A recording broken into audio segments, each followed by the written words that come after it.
Ignition sequence start. 6, 5, 4, 3, 2, 1, 0. All engine running. Liftoff. Live from Joe's mom's basement, it's the Stacking Benjamin Show.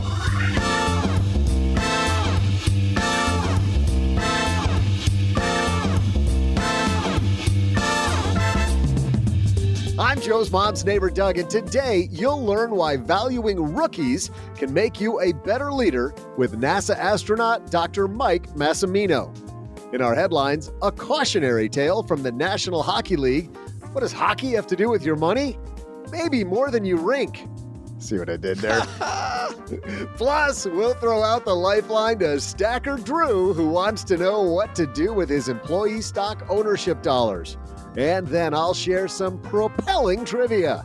And now, two guys who are always exploring new ways to bring you the best personal finance advice, even if that means dwelling in the dark web. It's Joe and O-G-G-G-G.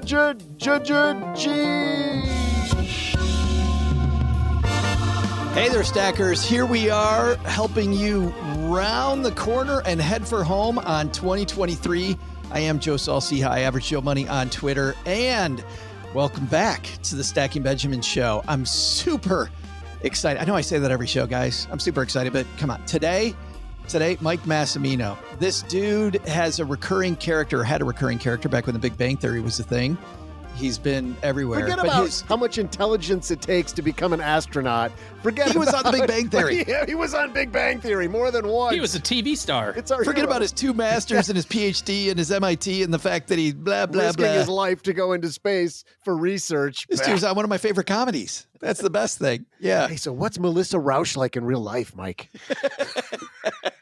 Guy went to space twice, but his career wasn't complete until he came down to the basement.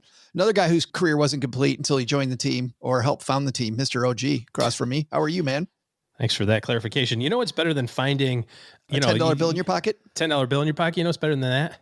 Find a $15 bill in your pocket. A stack of checks on your desk that you haven't cashed yet. Hey-o. So go team. Yes. So you want us to keep talking so you can start signing and I'm already the mobile deposits? I'm already doing it. This is no joke. $352, man. I'm rich.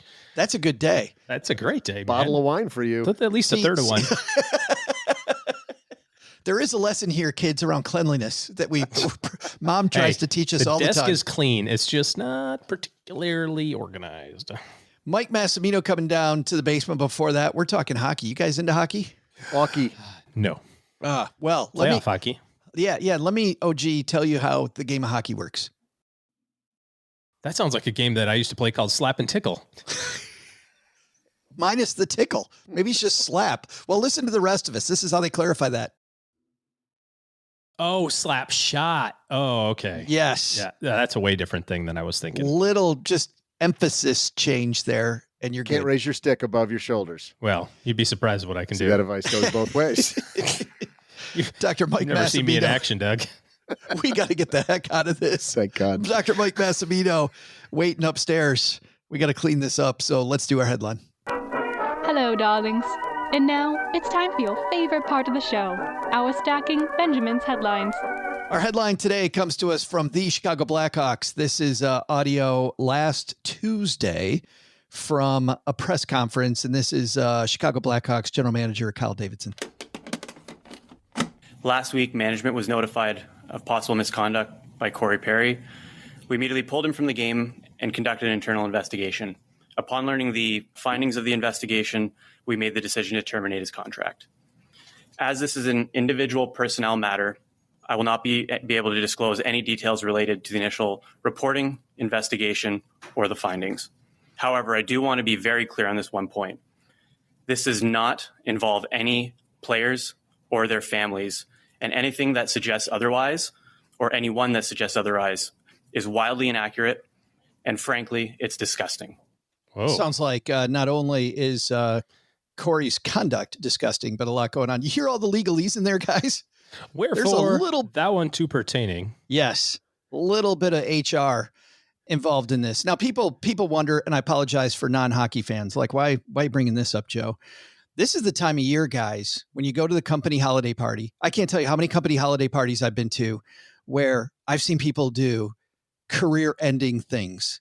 I never at the have. holiday But he party. just said that wasn't that. No. But I think, OG, this is just a cautionary tale because, well, let me play another thing because I want to transition here. This is Chicago sports station 670 The Score commentating about what we just heard. And to let people know, the Blackhawks waived Corey Perry for unacceptable conduct. A 38-year-old, highly respected competitor in the NHL, a known irritant on the ice. Yes. He was brought here to mentor Connor Bedard.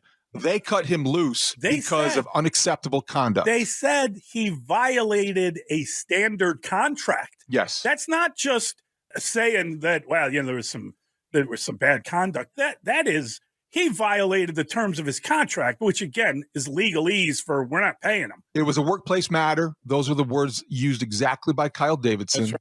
Maybe he was just a jerk to like the maintenance guy or something. Well, I don't really want to speculate on what happened. I mean, I don't know. We can, I suppose. He showed his to too many people. Well, he said it wasn't that though. He didn't say, he said didn't involve. Well, no, I don't know. Who knows? Right. But I get what you're saying. You're saying mind your P's and Q's. Well, and it used to be like early in my career when I saw people do career ending stuff, that was before everybody had a phone in their hand. And somebody who you don't know about, who doesn't like you, and you had no idea there's a workplace in vendetta, you had no idea, we've all seen the shows on TV. They just raise that little camera and let you bury yourself because you decide to have a little too much and did something very, very dumb at the company event. So the moral of the story here is don't be dumb. Sparkling water with lime? Like what's the, what do we? So, I think so. Look for the phones. Well, let me tell you, pointed at you. Let me tell you something that I remember from the press, something that I maybe should know, which is that the NBC News anchor, Lester Holt, I remember hearing a story in like the mid 90s that he was really, really drunk at a company Christmas party and pretty much made a fool out of himself singing karaoke. And I don't remember anything more than that. And I do know this is a story I just heard through the press and that was holding his career back for a long time, OG. It held his career back forever because NBC was worried. They're like, well, remember what Lester did at the holiday party? Like, that's not good. Smoking in the boys' room, probably. And yeah, so this is beyond like doing bad things from a legal standpoint. You're also talking about here, like, just be aware that other people are going to judge you based on your behavior at all times, not just in your work day-to-day life. If you get hammered and decide to be the guy slurring karaoke, like that's going to hang with you a long time, basically. Like, Yeah. just pay attention to It is even without alcohol, this is an emotional time of year for a lot of people. We're more stressed out. We got more stuff going on. Money's flying out of our wallet at a speed it doesn't fly out of. Brother. What's that? I said preach. Money's flying out of our wallet faster than it does any other month of the year for most people. I'd say probably 9 out of 10 or even more than that. And it gets really emotional. And you might want to tell your boss where to go in an emotional moment. You might want to say something to a colleague in an emotional moment. I just think, OG, that this for all of it, we have no idea what happened here with the Chicago Blackhawks. I just heard this. And then I heard that commentary. They terminated his agreement, which meant they're not paying him, right? I'm a Michigan State guy. I know what happened to the football coach at Michigan State. We're not paying you for this behavior, creepy thing that you did, that he actually says he did. So I won't even say alleged. The coach says he did it. He just said it was consensual. Right. So it's just a time when a lot of people make mistakes. I think this is a cautionary tale, and you see people say stuff on social media and then they get fired from work. And then they go, well, I got a First Amendment right to say whatever I want. Freedom of speech. Yes, you do have freedom of speech. And your boss has the freedom to fire you as well. Freedom from consequences. Exactly, Doug. Yeah. We got no idea what happened here, but I just thought this was a great time to remind people to maybe pump the brakes. Right there where you said exactly, Doug, that would be a great place to play our new audio clip. Our favorite new audio clip that OG handed to us on Monday. Steve, can you play back what happened on Monday? Doug's right. He said it. Yeah. How could you say that, OG? Every 14 years, I feel like it's appropriate that he gets a little attaboy. Just, it's that clip's out there now. It's in the wild. See, somebody has a phone up. Doug had a recording device, and now we're beholden to it. I don't mind. Just our point. I don't mind. Just a small 5-figure check to Steve, and now my life is instantly better.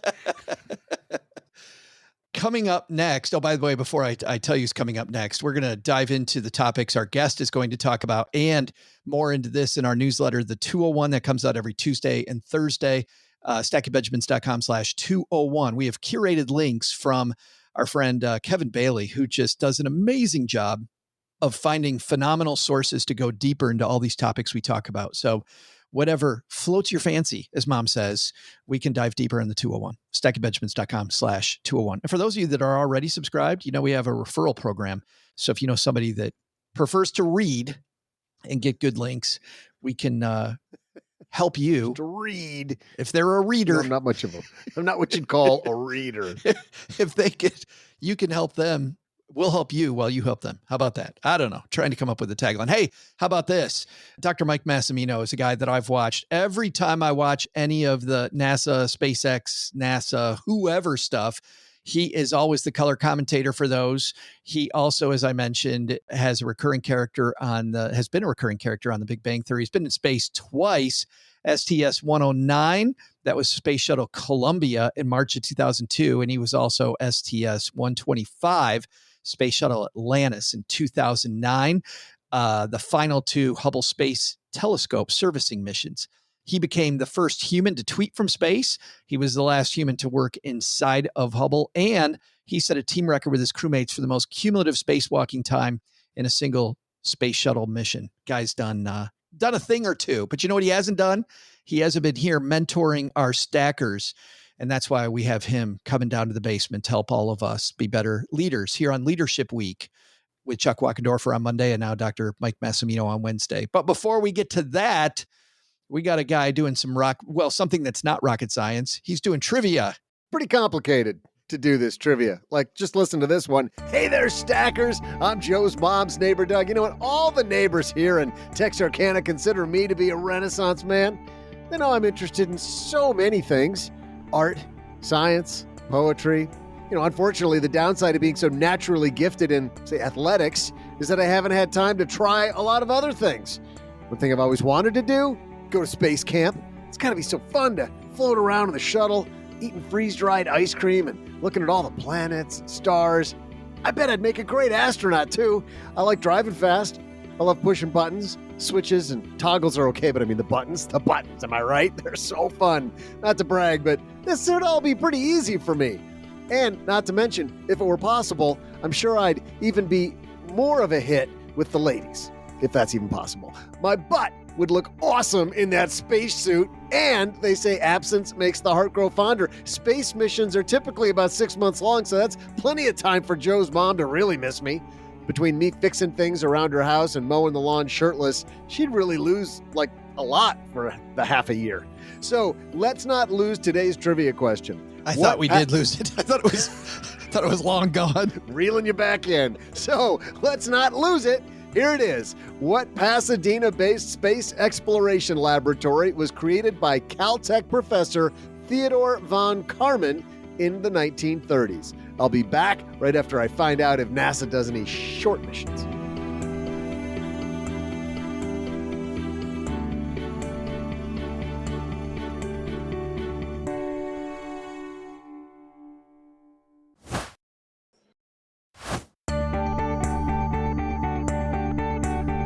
Hey there, stackers. I'm Mike Massimino, fanboy and future guy headed to space. Probably. Joe's mom's neighbor, Doug. It turns out NASA doesn't do any short trips to space, but let me see if Mike can hook me up with a mission that's only like a weekend long, so I can do that instead. Kind of like being in the reserves. Yeah, hey, Mike, how about putting me down for the NASA Reserve program? No? All right, well, we'll talk later. I got trivia answer to give everybody. Today's trivia question is, what Pasadena-based laboratory was created by Caltech professor Theodore von Karman in the 1930s? The answer? Holding the distinction of being NASA's only federally funded research and development center, Jet Propulsion Laboratory, or JPL as I call it, was founded by mathematician and aerospace engineer Teddy von Karman.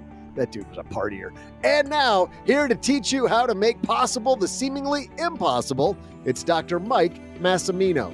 Seriously, though, the reserves, Mike, it would fit in really well with all the other stuff I got going on. Just you think about it. I can't believe this guy's been to outer space and now he's in mom's basement. Dr. Mike Massimino's here. How are you? Joe, I'm doing well. It's a pleasure to be in the basement, I guess. You thought you'd never go below ground. Your goal was to get off the planet. Yeah, but below ground sometimes is pretty nice too, though. Looks like a nice setup you got there with mom, so that's good. And it is funny, Mike, that, looking at your career, everything kind of, I guess, started when you were a kid, speaking of mom's basement. A lot of kids spend times in mom's basement. But, I've watched all the movies, I've watched all the TV shows, and you see these astronauts. You say that you weren't a prototypical astronaut growing up. You were not the kid that people would vote on to be America's next astronaut. Probably not. I think part of that is sort of the conception we have of astronauts, or at least I did when I was a little kid. Neil Armstrong and John Glenn and those kind of guys were like superheroes. But even with that, even if you take that down a notch, I don't think that you would think that I was one of those guys. I was kind of this, scrawny kid who couldn't see very well, was afraid of heights. I still don't like heights. Didn't even like going fast on my bicycle. I wasn't a thrill seeker. The neighborhood was a great place to grow up, but there were no astronauts walking around. I just figured there was no way this could happen. So at least what my impression was at first anyway, I kind of gave up on the astronaut dream when I was about 8 years old, saying, this could never work out. Well, where did the obsession start? It started when I was 6. I'm old enough to remember Neil Armstrong on the moon. And when I saw that and the lead up to it, I really thought it was important what was going on, and something that that moonshot, let's say, it was what I thought was the most important thing going on. And I still feel that way about the space program. And it never left me, but it started when I was about 6 years old. I have this mantra that our stackers know, Mike, which is feel the fear and do it anyway. And I have to tell myself that a lot of the time because I'm afraid of everything. I'm afraid of the next move. But it kind of echoes your first chapter, which is all about trying to get into the space program, where you say, what zero does not, I'm not going to get this right because I'm doing it from memory, but something like difficult is not impossible, or 0% chance is not the same as not make it. I don't remember the exact name. Well, you're doing pretty good there, but I can. The title is 1 out of a million is not zero. There it is. So the odds are against you, especially I think if you're trying to do something extraordinary and hard. And you're probably not going to be successful, but that's okay. It's important to at least try. So you owe it to yourself to give yourself a chance. What year was it when you first applied to try to become an astronaut? The first application went in 1989, I guess. And do you remember where you were when you were notified? Did you get like a letter in the mail? Did they call you? What happened? The way it worked is that you would submit an application, and you found out about this too, the way it works on the inside as an astronaut. But what they do is they'll look through those applications, and then they'll go get references on like what they consider to be the top 10%. And then they'll do like a medical screening and kind of briefly looking at it, and then they'll, out of those few hundred people that are left, they will select about 120 that they will interview. That's when you're a finalist. And then out of the 120, you get the astronaut class that they're going to pick that year. So my first time I made it through that first hoop, I knew they were checking my references. So that was kind of cool. So I knew I'd made it that far. And then it stopped. I didn't get an interview. So I knew the letter wasn't going to be good when it came. And I got a rejection letter. The second time I applied a couple years later, I didn't even get my references checked. I went in reverse. So that wasn't very encouraging. And then the third time I got an interview, but I was medically disqualified for my eyesight. I couldn't see well enough. My uncorrected vision without my glasses wasn't up to what the NASA standard was. So I got disqualified, which is pretty disheartening. But I looked into it and I found out about vision training. This is amazing. Which was mainly done with, because I don't know of anyone else that overturned the vision DQ. And it was the most popular reason for people to get disqualified back then. But I figured there had to be a way around it. I learned about vision training. It was something that was done with kids mainly because their eyes are still developing. But I told the optometrist I could be really immature. Just give me a chance. And she worked with me and we were able to get a couple lines on the eye chart with these training techniques. So at least I could be considered again. Once you're disqualified, they won't even read your application anymore. So I got that overturned so I could apply for the class in 96, which is the one that I ended up again interviewing for and finally got selected into. But I want to take this story apart a little bit, if you don't mind, because there's so many lessons here. Most people, as you know, Mike, would have given up after that first try.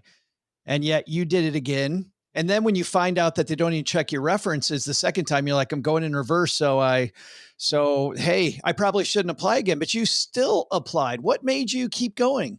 Well, I think the important thing, Joe, is to keep trying. And even if I never got picked, and I realized I might not ever get picked. I mean, I finally did get picked. I can't believe it. I mean, these are my flight patches behind me there on the wall. I always check if my name is on them. Every time I look at them, did it really happen or did I imagine them? But my name is on there.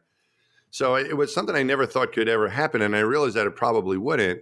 But I knew that I couldn't control that. I couldn't force NASA to check my references or to bring me in for an interview or to select me ultimately.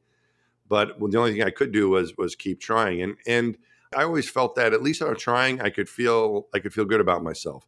I didn't want to end up, 10 years down the road looking back and realizing that, hey, what if I would have tried that one last time or would have done something differently, different. As long as you're trying to give yourself a chance to succeed, that's okay. And if you never get to that goal, I kind of think that's okay too, as long as you tried, because it could lead you in a good outcome. I ended up, when I finally got selected, I was a new professor, more or less than a year at Georgia Tech, living in Atlanta. And then I felt like, well, if they reject me again a fourth time, I'm going to keep trying, but at least I landed in a good place. I'd gotten my PhD and I'd gotten some great work experience, and I was doing space research. I'd flown a project in space on the space shuttle, and things were going pretty well. So sometimes you follow that goal and you might not get it, but as long as you try, I think you'll end up in a good place. The vision thing, when I saw that you were disqualified for your vision, when I was a student at the Citadel, I remember a friend of mine named Jeff getting a letter. He was in the Air Force and finding out he could never fly fighters. His whole, I'm part of the Top Gun generation. All the kids watch Top Gun and we immediately go into school. And I remember him crying because that was the kiss of death, and just you getting around that. I mean, that's some persistence. Yeah, it wasn't easy. Back then, someone asked me, I've been doing a lot of these podcast interviews, Joe. Someone asked me, did anyone else ever get around that vision requirement? It was the number one disqualifier. There was one Navy test pilot who I interviewed with, and we interviewed in groups of 20 people and various backgrounds and so on. And we would all get together for dinner and talk about how the day went for each one of us. We all had different schedules every day, all these candidates I was with. And this one Navy pilot seemed like a top-notch guy. He was one of the more senior guys. Everyone seemed to like him. Even the astronauts that we were interacting with knew who he was because they had flown with him in the Navy. And we were at dinner this one night. I said, what's going on? And he seemed kind of down. And he said, I got DQ'd. I go, how'd you get DQ'd? He said, the eye test. I go, how did you fail the eye test? He could see 20/20, uncorrected vision, but they dilated his eyes. This is what NASA would do. They really dilated. It kind of like stopped your ability to accommodate eye muscle-wise or whatever they did to this poor guy. And he couldn't clear the test at 20/20, and they disqualified him. And I couldn't believe that. It was the number one reason for disqualification. Someone asked me, I don't think there's anyone else that was able to overturn it. I've never heard anyone.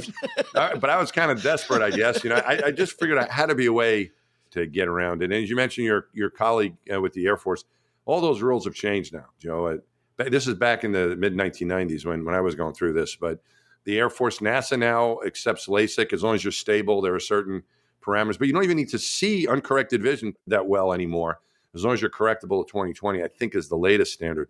So I wouldn't have had any trouble with today's standards. They had to change them because too many good people like your friend weren't even given the chance for something that really didn't matter anymore. It mattered back in World War II when you were flying an airplane and whoever saw the enemy first won the fight. Yeah. But now they don't fly the airplane. The airplane's got more, they got a lot of intelligence in the airplane and a lot of help. So you don't have to see the guy, there's the Red Baron, let's go get him. It's a lot of a difference. So all that has changed, but that's the way it was back then. Those were the rules. So we had to figure out a way to get through them. I love that story of just resilience and keep on trying. And if it's important to you, go. Yeah. There's another story. These are from early in the book. Well, actually, it's the very next story, and we're going to change what the takeaway is just slightly. But so you get this letter in 1996. You're all excited. You read the first half of it. It's all cool. Then you read the second half, and you turn. I just imagine you getting this pit in your stomach. Can you tell everybody what the letter said? Yeah. So when you talk about this this letter with this swim, what happened was that the second paragraph said, please practice your swimming. And they kind of warned us what had happened was that in the past, candidates had shown up. We were called astronaut candidates. It's the astronaut candidate program that I applied to, or as they call us affectionately, ASCANs. So I was an ass can. I wasn't a full astronaut yet, even though I was accepted. Yeah, I still had to pass 2 years of training. But they were going to help you get through it at that point. They weren't looking to weed you out. So anyway, they sent us this letter that we were going to have to go through water survival training with the Navy in order to go through parachuting school with the Navy and with the Air Force. Because if we were going to fly in high-performance jet aircraft, T-38s, that had ejection seats. And if you had to get out of the airplane in a parachute, and with the ejection, come down to the ground, you might end up in the ocean. So you had to go through a course to learn how to survive in the ocean. The same for the shuttle. There was a bailout scenario where you might bail out of the shuttle with a parachute and end in the ocean. You got to keep yourself alive until a helicopter comes get you, right? So that's what we had to learn how to do, water survival. In order to do that, before you could start that course, you had to pass a swim test. When I saw that, please practice your swimming because you're going to have to pass. And he gave it, and the next page was all the requirements for the swim test. And my heart just sunk. As you said, I was just like, oh my goodness. I thought I was kind of over all the hurdles I needed, sort of, and that's just going to be trained. And I'm like, oh no. Because I never learned to swim very well, Joe. I grew up in New York, and like I said, I was a skinny kid. I had no body fat on me at all. I was like a walking skeleton, and I was always freezing around the water. I got in the water. It didn't matter where it was, man. It could be a hot tub, and I was cold. But Mike, I was thinking you're a guy from Long Island. I've seen a map. I'm not an astronaut, but I've seen a map. You're surrounded by water, dude. We are, but we want to go places, Joe. We go over a bridge. We don't. You look at all the. Go down. Look. Look at the East River. Where are you in New York? Where are you doing this from? No, I'm in Texarkana, Texas. Exactly what you think. Anyway, yes. I don't know. You don't have an ocean there, but there's bridges and tunnels that you can't even see. You don't have to swim for it when you go to visit your mom and your grandma in the Bronx. You take a bridge. So there was no reason to really go in the water, I felt, and I didn't like it. I just never learned to swim very well and just avoided it. Now I was going to have to face this. And so they kind of laid out what you're going to have to learn to do. And I practiced over the summer. I figured I'd probably get through the test, but I just didn't want to seem like a dork with all these high-powered military people and high performers. And here I am, the guy that can't swim. So I practiced as much as I could, but we got through our first week, which was mainly administrative stuff. And on that Friday, our class sponsor, a guy named Jeff Ashby, who was a Navy pilot in the astronaut class before us, he was our class sponsor, meaning he was given the job of helping us, leading us through our training and answering questions and making sure we'd be okay and all that. And he came in and at the end of the day on that first week, on that Friday, and said, okay, first week's over. I want to remind everyone that your training starts in earnest next week, and our first event is the swim test. So, my reaction, Joe, is like, really? How about a math quiz? Can we do that? Can we have Please, God. Something else, But it was going to be the swim test. And then he goes on to say, who are the strong swimmers in this class? Give me a show of hands. We had a couple of people that were from the Navy that were Navy diver qualified. They picked up that, and a few other people that felt they were strong swimmers. And then he goes on to say, who are the weak swimmers in this class? More importantly, and don't lie to me. And so I wasn't going to be dishonest. I raised my hand, and so did other people too. I wasn't the only one. And he said, okay, everyone else can go home, but the weak swimmers and the strong swimmers are going to stay after class. You're going to arrange a time to meet over the weekend at a pool, and the strong swimmers are going to help the weak swimmers with their swimming. Because when we go to the pool on Monday, no one leaves the pool till everyone passes the test. And right there, it gave me an introduction of where I was, that individual accomplishment was great, but really is the team that mattered. If you were good at something, but one of your classmates failed, you also failed, no matter how individually well you did. And also, I think the message there for me, Joe, was not only to give help when you could, but to accept help when you need it. That was really important to us at NASA, because if you're the weak link, that's not going to work. And it may not be your fault. You just may not have the experience that other people have, or the aptitude for certain things. But there's a reason you're there. It might not be just for this. It's for something else, let's say. And when you need help in whatever that area is, whether it's swimming or astrodynamics or robotics or whatever it might be, whatever you're weak in, you need to speak up and get help when you need it. If you're hurt, we would go on a lot of field training exercises. And if someone got hurt, that's going to not that they're hurt, but they're also holding back the team. And so it was important to ask for help. Hey, man, I'm having trouble with this. Can you help me? I'm like, you bet. And so that's what the attitude was, is that when you're able to give help, you give it. But when you need help, you need to speak up. When we all went and practiced together, it ended up being kind of fun. It wasn't a burden for the strong helping the weak. They were glad to do it. And we all went to the pool on that Monday and all passed. It's such a great message. I immediately, as I was reading this, Mike, I had visions of Tom Hanks and duct tape, by the way. I was thinking about how we're all going to live or die based on how we work together and how we communicate. And for most people in the organizations our stackers work in, it may not be life and death, but I've been a part of too many organizations where the customer gets lost. And they get lost because we're so busy thinking about hierarchy and thinking about who the boss is that we don't think about there's really a mission we have, and we do better if we pull each other up. I agree, Joe. And that's really the purpose of the book. And what I like to talk about to audiences or whoever's willing to listen is that it doesn't matter if you're at the Hubble Space Telescope or the space station, or if you're in the basement or in the cubicle or with your family or wherever you are. These basic rules apply. They applied all the time. And when I was in the middle of it, I don't think I really realized it. I soaked it all up and I was like, this is going to help me be a better astronaut. It's important, all these lessons that I learned. But since leaving NASA 10 years ago now, I've discovered that they really apply to everyone, no matter what they're trying to do throughout personal and professional lives. I want to ask you a question about communication, because for so many people, you mentioned speaking up. That's what you talk about in the 3rd chapter of your book. This is so important. When somebody's new in an organization, Mike, they often don't want to speak up, right? The boss knows best. I mean, you've got some stories about life and death, and boss might not know best, and you hold the keys to that. But on the other side, if I'm the senior person, I look at things like Jeffrey Katzenberg at Quibi as an example, where he knew a lot about what should, quote, happen. And if other people would have spoken up, maybe if Jeffrey would have listened to people, maybe better things would have happened with Quibi. Talk to me about seniority and about speaking up and about maybe if you are the senior person, the listening. Yeah, well, what our culture was, everyone has a voice. You need to be vigilant because you never know. Sometimes the new person comes in with open eyes and is paying attention, and everyone else is kind of used to doing something the same way, and you kind of lose vigilance. You kind of get used to things. And we've done that like this all the time, so this is the way we'll do it. And the new person comes in and maybe sees things differently.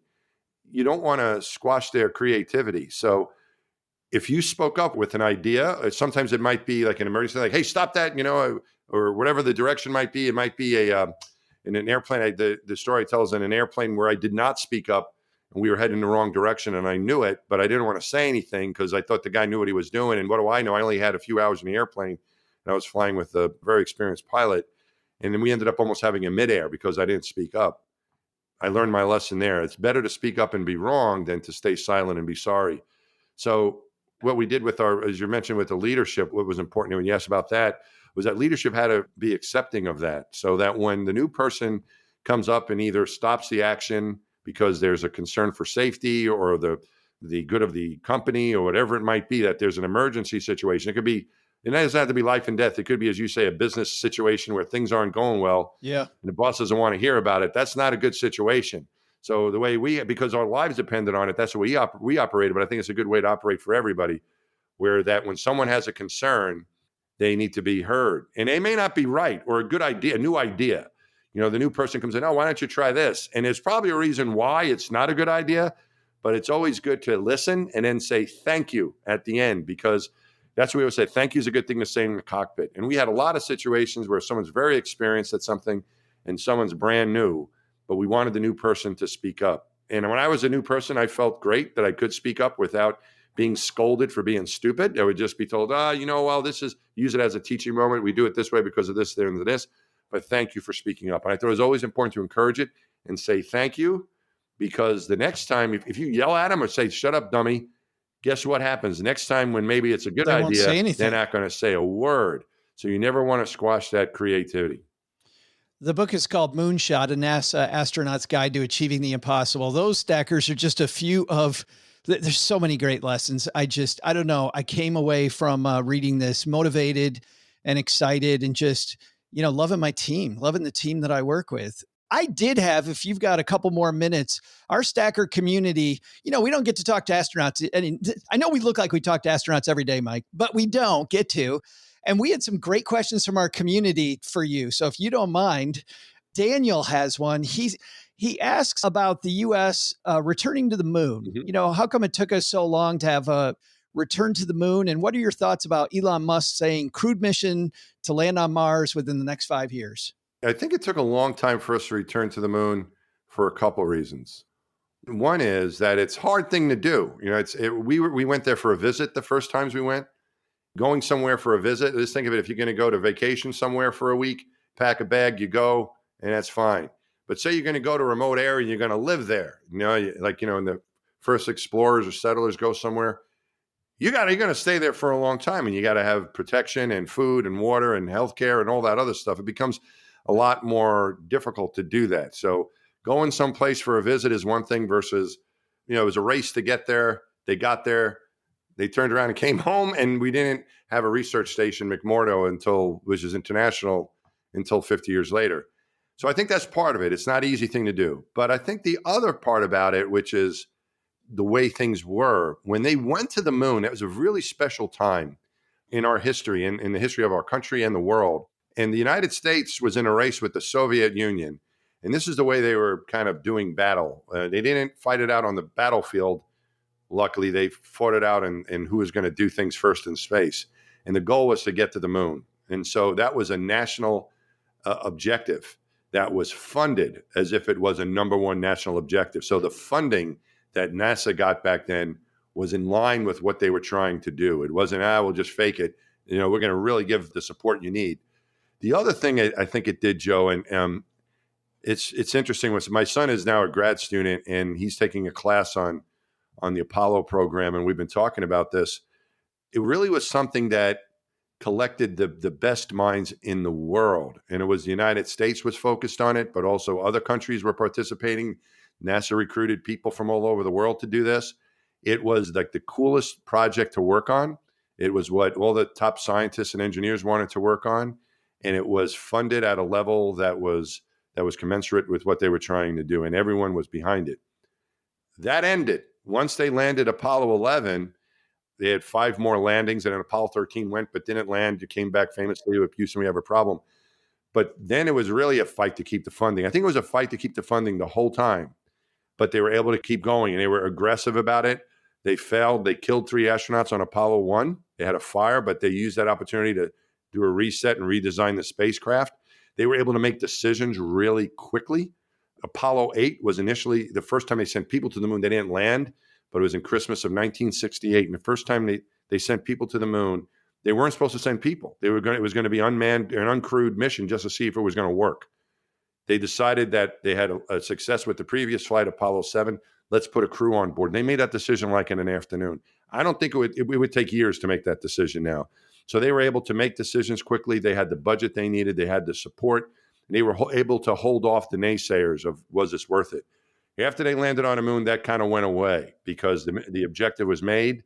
The last 3 Apollo missions were actually canceled. They canceled 3 Apollo missions, 3 missions to the moon. Apollo 18, 19, and 20 were cut. Even though everything was built, the big rockets exist. They were ready to go to the moon. They were ready to go, built to go to the moon. They are now in museums in Houston and Kennedy Space Center and in Huntsville, Alabama. So they lost that motivation. I think if they kept going at that same rate, funded the way they were for the Apollo program at the beginning, with the way they were able to do things rapidly, with the support of the whole country, I think they would have continued to go to the moon and onto Mars, and we would have bigger space stations or whatever. We would have just had a much bigger program. But I think it really shows the limits of a government program because it's taxpayers' dollars and everyone's fighting over them. And you can't really justify, you can justify some science for the future, but you also have to take care of other things in your budget, right? So the second part of that question was Elon Musk and these private companies.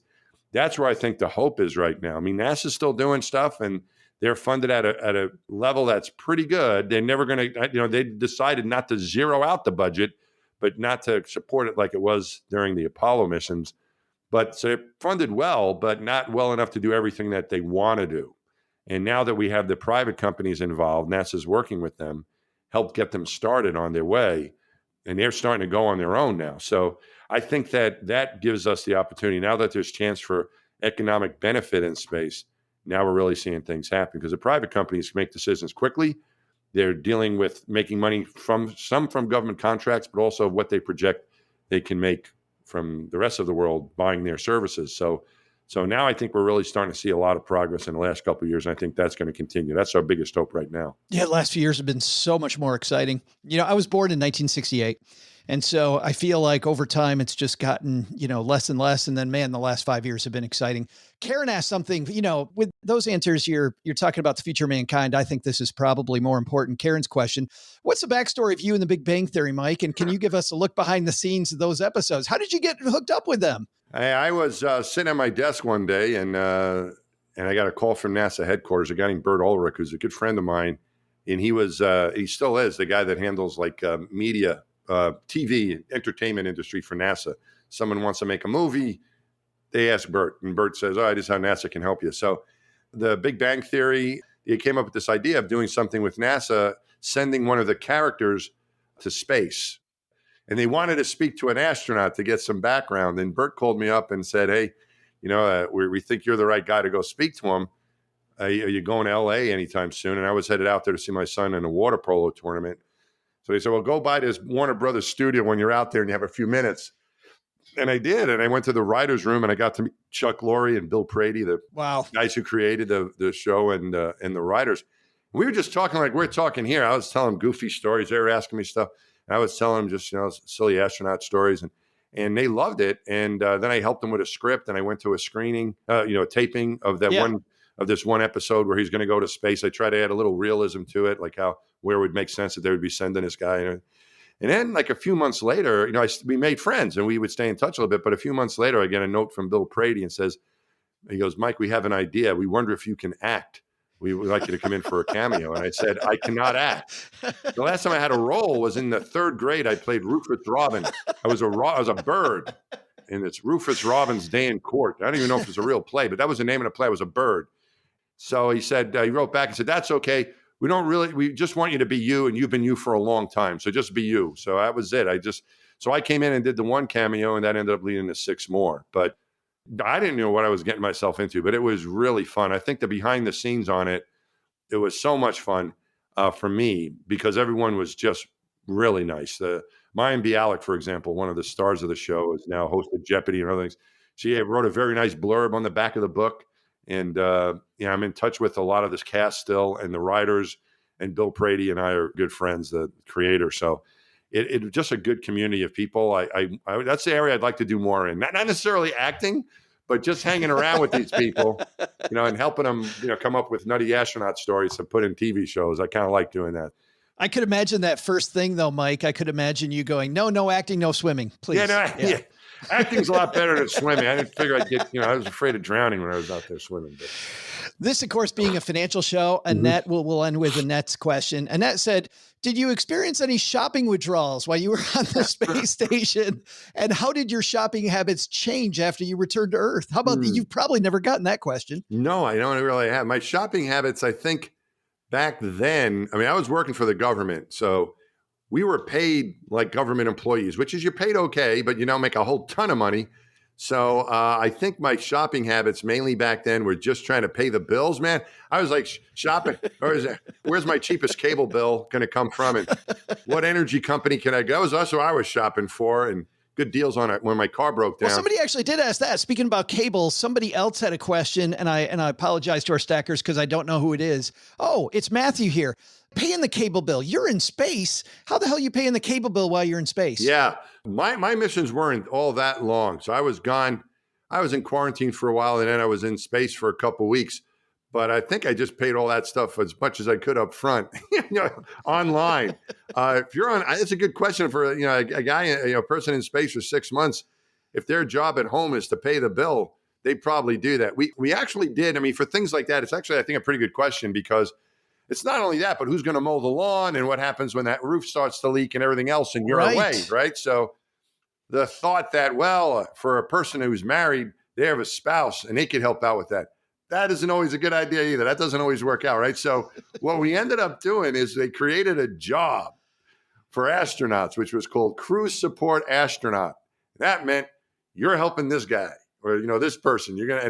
And you're their go-to person. So you were there to help make sure that everything went smoothly and took care of their families. I was also a family escort. That's another good point too, is that I was a family escort for a few different flights where you're with the families during launch, and for the landing, you go down to the Cape with them, and you also support them during the flight as well.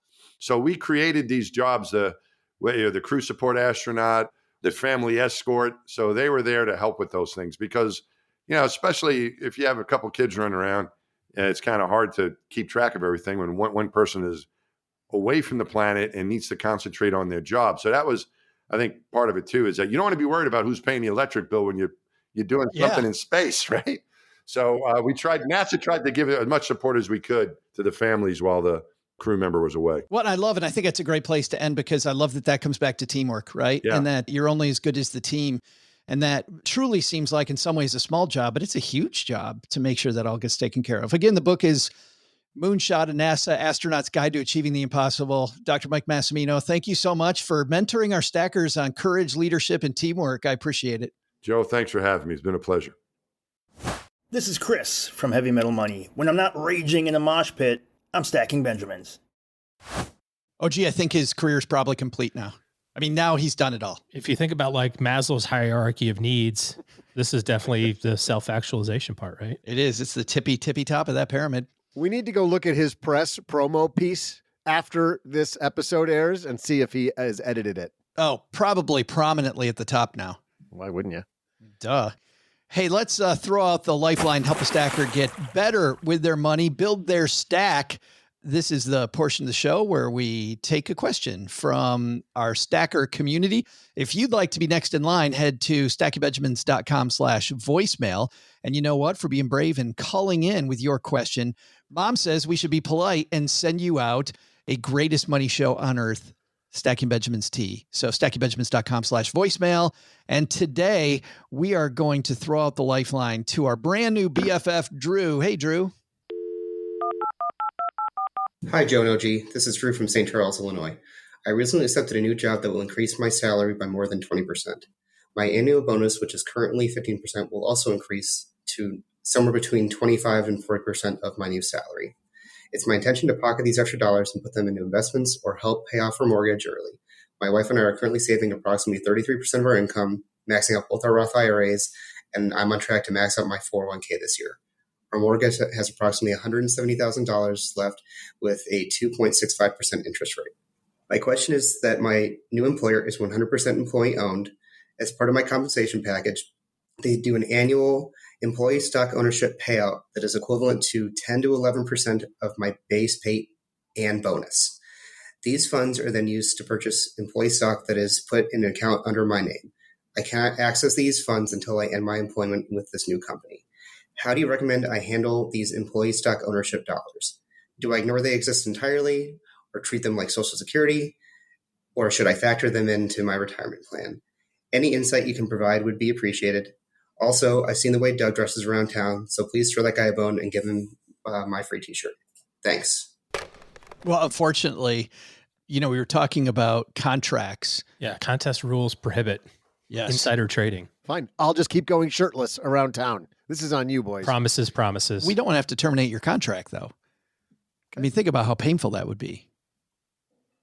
A little more painful than seeing your boobies. My useless male nipples. My milk duds. I don't know. I don't know. You seem to get a lot of use out of them. And we're back to slap and tickle. Oh, did Drew ask a question? I'm just wondering. Yeah, Drew, thanks for writing in or calling in. I guess that was a call, wasn't it? We heard his voice. Yes. Oh, geez, stock ownership. I think the first thing you hear is trying to figure out what an ESOP plan is. ESOP, an ESOP plan. And for people that aren't familiar with it, you're just kind of like wondering what the heck that is. Generally speaking, an ESOP plan is a way for owners of privately held organizations to add liquidity to their personal balance sheet, and then also share the benefits of the company, share the profits and the growth of the organization with the employees. You don't see this with a small 5 or 10 person team, but you think of like maybe an architectural firm or an engineering firm that has 50 or 80 or 150 employees, and it was started by 2 brothers or something like that, right? And now it's got this huge organization, and they want to diversify. and they also want to share in the benefits of the profit with the company. So create an ESOP plan. Employee stock ownership plan is what that stands for. And so now the employees are shareholders in the company, and the way that you're paid for that is your bonus goes into, or some of your bonus maybe goes into the ESOP plan, which is like privately held stock. And every year there's an evaluation, not an evaluation, evaluation of the company. And so you get to see, hey, this is the shares, this is how much they're worth, each share. And it provides basically an internal marketplace for buying and selling the stock. So when you go to retire, you've got a built-in marketplace, because guess what? Everybody's mandatory putting their contributions in, for their profit sharing. And so you've got a way out, and that's kind of how it works. I would 100% count this as part of the plan for financial planning purposes. I mean, to qualify for an ESOP plan, it's not inexpensive to put that together. And it generally means that the company itself is pretty stable and doing a pretty good job of ongoing growth and profit growth over the years. It's not going to be as stable or as profitable as, a publicly traded company, certainly not as transparent even, but there's some hurdles to get through to do that. So I wouldn't have any problem in counting on that as part of your asset allocation or part of your financial plan in terms of those dollars. The only difference, of course, is that the distribution plan may be different. So you may say, hey, I want to retire when I'm 60, but you and 40 of your buddies all want to retire when they're 60 because you guys all started at the same time. There could be some liquidity issues to think about, but I don't have a problem counting that as part of your, asset allocation, part of your financial plan, as part of your assets. Does it change if the company is a private company versus a public company? I'm not aware of a way to do an ESOP as a public company. So basically, the reason that ESOPs get started is because they're at a size where the owners want to have some personal liquidity. They're going, on my balance sheet, I've got this engineering firm that's worth $40 million, but I can't access that money because it's in shares of my private company. So the way that I deal with that is I say, well, I'm going to turn this into an ESOP plan. I'm still going to own 50%. So I've got this asset of $20 million that I own 50%, make the decisions on, but I'm going to basically sell this other 50% to my company. And you've got, whatever, all these people that all pitch in. So I don't think, and maybe I'm not well enough versed in it to know, but I don't think you can have an ESOP as a public company. I think that's where you don't. Yeah. And that's actually why I wanted you to bring that up, is because I think a lot of people wondering, why would a company do that? What's going on? This is a way for the owner of the company to get some liquidity. Yeah. And it's a little different. When we say ESOP, sometimes people say and mean ESPP because there's so many acronyms in finance. Why not, add another one?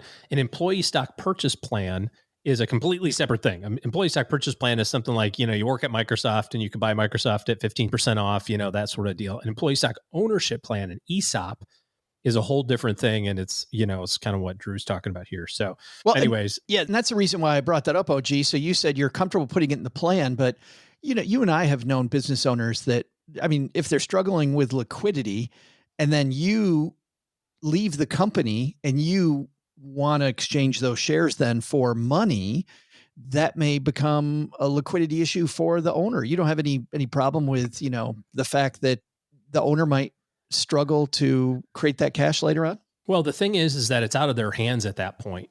Once it's part of an ESOP plan, there's a built-in mechanism for buying and selling because, they say, okay, every year, let's say you got 100 employees, each employee makes $100,000. It's at $10 million of compensation every year, right? So you got $10 million and they say, well, I'm going to put in 10% of your salary. Well, there's $1 million of cash profit that's going into the ESOP plan. So there's some liquidity there based on the function of how the whole thing works. So you go, well, I'm going in for $1 million this year, but Joe's retiring and he wants his 700,000 out. There's a built-in mechanism for that transfer of the cash without it being reliant on the company. There's some protections for the employees so that the owner can't say, sorry, we're a little tight this year. We can't give you your 700K. Well, it definitely could. My bad. Again, we gave you those fruitcakes for Christmas. All of these are going to be a little different in how they're set up, but it's fairly expensive to do. So before an organization goes down that path, they're going to explore a lot of these scenarios. So by the time you get to this spot where it's a funded plan, there's a mechanism for that. The only thing I would be concerned with is if you look at the generations of employees and you go, well, we've got 60% of our employees are age 60 and 30% are age 55, and then we've got 10% that's under 55, that would concern me because like, well, we all kind of are thinking probably about retiring maybe around the same time. So how are we all going to get our money out of this?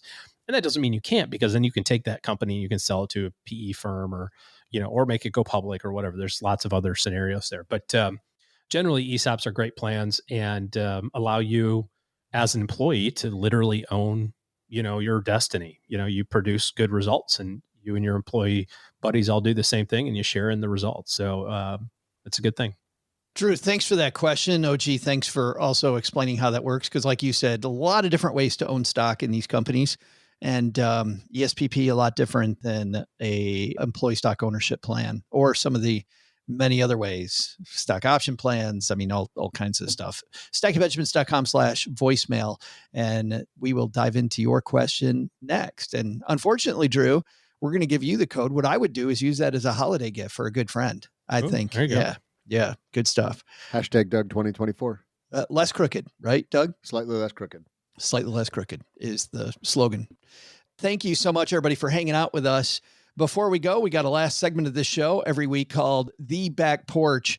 And we always start that before we get to the back porch, if you're not here to hear what you're about to hear, which is what's going on in our community calendar, maybe what video games you've been playing, what's going on at each of our households, all of the community stuff that we so love. You're here because you need to do better with your money. Well, OG and his team are taking clients here. So make 2024 maybe a better year for yourself. Head to stackingbenjamins.com/OG. That links to their calendar. And that's the way for you to interface with OG's team to work toward making better financial decisions in 2024 and onward, as Dr. Mike Massimino would say, to infinity and beyond, I think is probably what he'd say. Is that his line? TM. Did he come up Wasn't with that Mike Massimino who said that? Somebody so. said that. So stackingbenjamins.com/OG for that again. But that transitions us out to the back porch. Let's put our feet up, gentlemen. Doug, what do we got going on, man? I'll tell you the thing. Here's the thing I'm really excited about. Tomorrow at 5:00 Eastern time, which is cocktail time. Yes. Perfect for our guest tomorrow because Sam Pence is joining us to talk about great holiday drinks. He's going to put some twists on some old drinks. Just like what, beer? Is he going to figure out how to? Okay, I'm interested to see how he's going to make with that better. Lime. Ooh, drop a shot of bourbon in it, make a Boilermaker. But he's also going to teach us some new ones, and we're going to talk about tipping. We're going to tip about talking to the bartender or talk about tipping to the bartender. Depends on how much we drink during that segment. Yes, but this guy's big. He's got like 250,000 people that follow him on Instagram. Yeah. So I expect the audience tomorrow to be all of those people. Every one of them should be there tomorrow. Maybe I'll join you. This is great holiday stuff, Doug, because everybody wants to have a better party. You want to have this is something, I don't know if Kate brought this up when she was doing that frugal holiday Instagram live, but another great idea is to just find one drink that's kind of your signature drink for that party. We started doing this.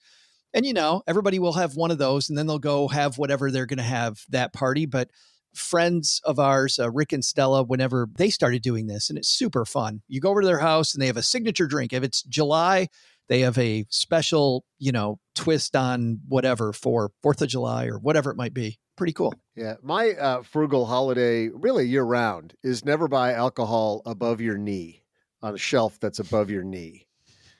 I mean, you could save so much money if you have to like get down on one knee to find it and pull it off the shelf. That's where you're really going to get the savings. Stick with the bottom shelf. Yeah. That's where they get you. That's where they get you. And who doesn't want a hangover? I mean, come on. 10 High makes some really good whiskey. Yeah. So that's going on tomorrow and, every Tuesday and typically every Tuesday midday and Thursday afternoon, we've got some great Instagram Live. So those are a lot of fun. We've got great stuff happening in the basement. And let's see here. A recent review we got, very recent actually, was that one of our guests was listening to, one of our listeners or stackers, Patience Patria in the Philippines, holy cow, was listening to episode 1440 and has been enlightened. It's an enlightening experience for her. It's skillful blend of personal finance and board gaming concepts is impressive. thought you'd like this one, Joe. Ooh. Absolutely. A key insight I gained is the effectiveness of board games as teaching aids in grasping market dynamics. Sweet. Holy cow, I should have listened. Every once in a while, they talk about at a good restaurant, like eating the cooking to just know how good it is. Doug's like, no, we really do have a great show. No, but of course, you're here for the whole damn thing. We make it. So I got to get a nap in sometime during the day, Joe. So that's what's going on. And by the way, how you can nap and we still make a show this good is beyond me. I know it. That's the skill level we're bringing to the airwaves now. OG's napping right now. See? We're just like proving a point. We're faxing in these performances at best. And this is still bringing it. So good. And still bringing it. Yes. Amazing. Well, what else we got? Couple other things coming up. It's important to know that tomorrow, Chinooka begins tomorrow. Oh, gee, Joe. what do you think the over-under is on the number of menorahs in Doug's house based on that pronunciation?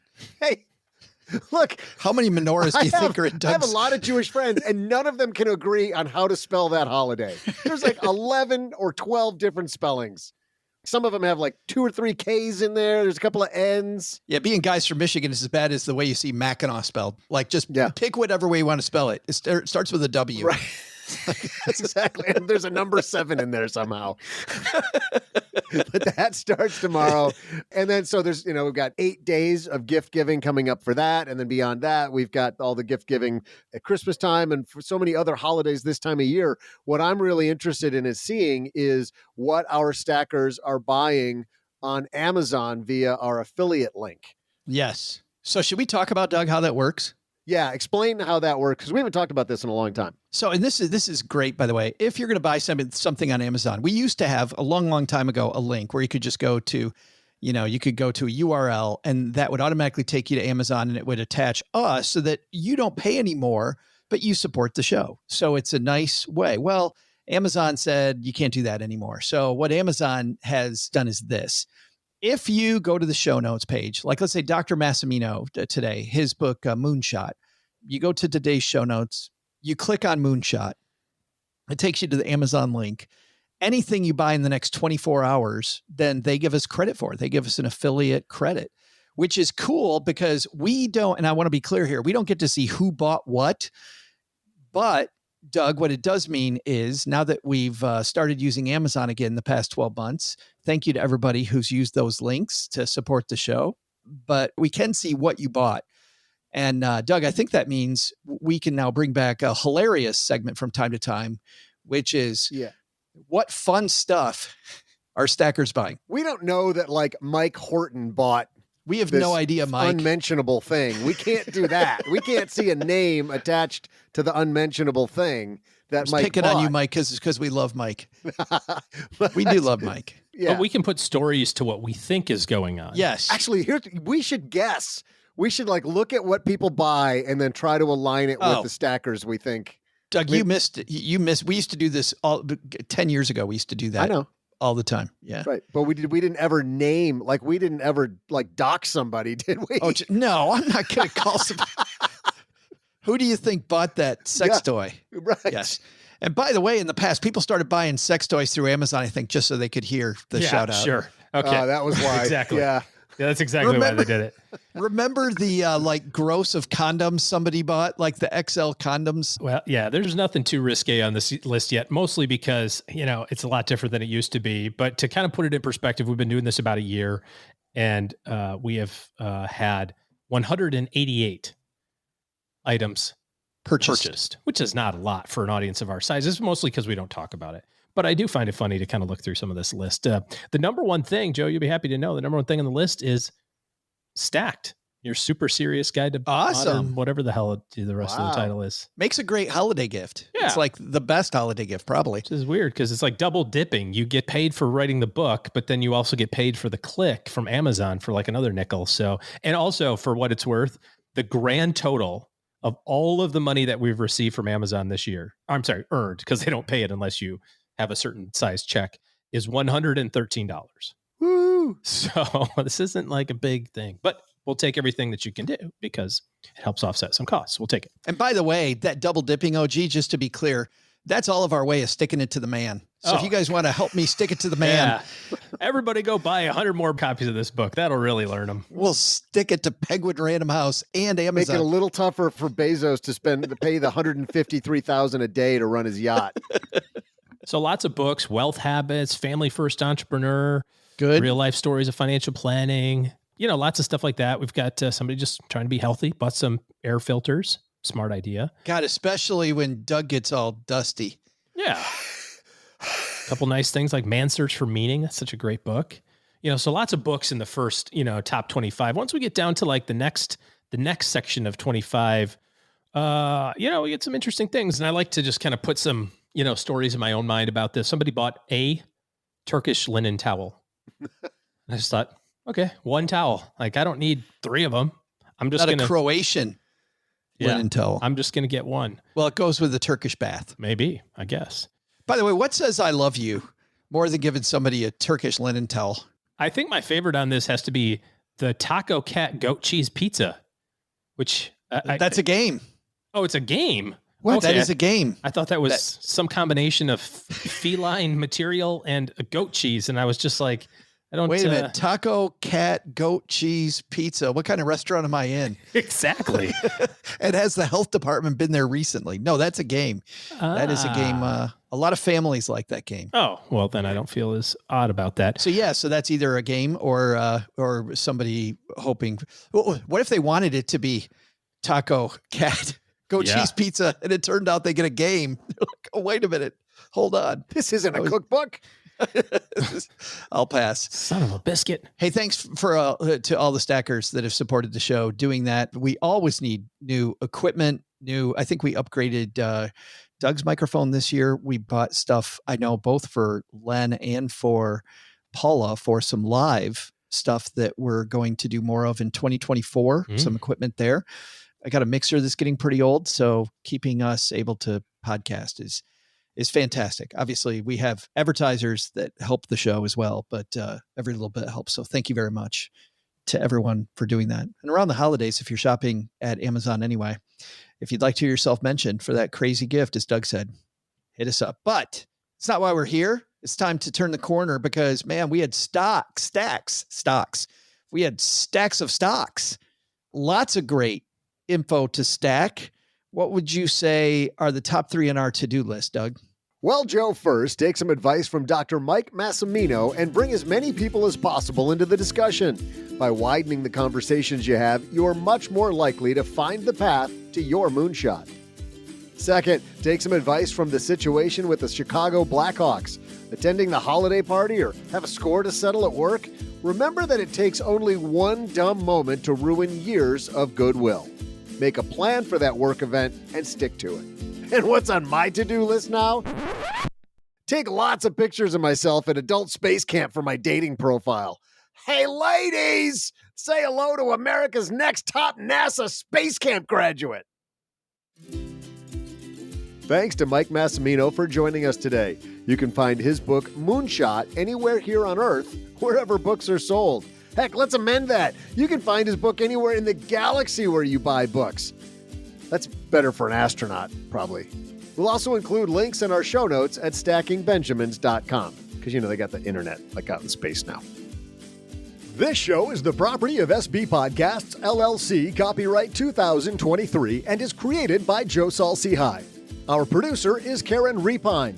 This show was written by Lisa Curry, who's also the host of the Long Story Long podcast, with help from me, Joe, and Doc G from the Earn and Invest podcast.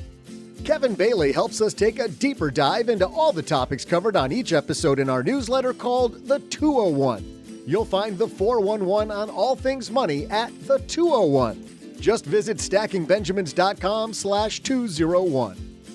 Wonder how beautiful we all are? Of course, you'll never know if you don't check out our YouTube version of this show, engineered by Tina Eichenberg. Then you'll see once and for all that I'm the best thing going for this podcast.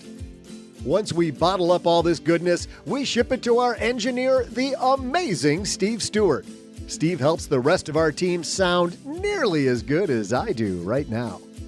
Want to chat with friends about the show later? Mom's friend Gertrude and Kate Youngkin are our social media coordinators, and Gertrude is the room mother in our Facebook group called The Basement. Say hello when you see us posting online. To join all the basement fun with other stackers, type stackingbenjamins.com/basement. Not only should you not take advice from these nerds, don't take advice from people you don't know. This show is for entertainment purposes only. Before making any financial decisions, speak with a real financial advisor.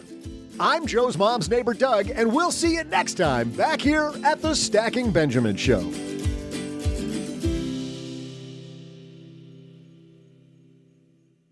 Live from... Oh, sorry. That's not my part. That's your part, Doug. I'd like to hear you do it. Live from... I don't even know what you say. I literally have been doing this for 14 years. 1,439 and I have shows. no idea what you're going to say. But why don't you do it and tell us how it's done? That's so offensive. Joe's and mom's hurtful. basement. That's what we say. Live from Joe's mom's basement. Is that what we say?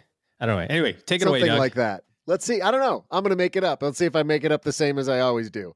Make it up.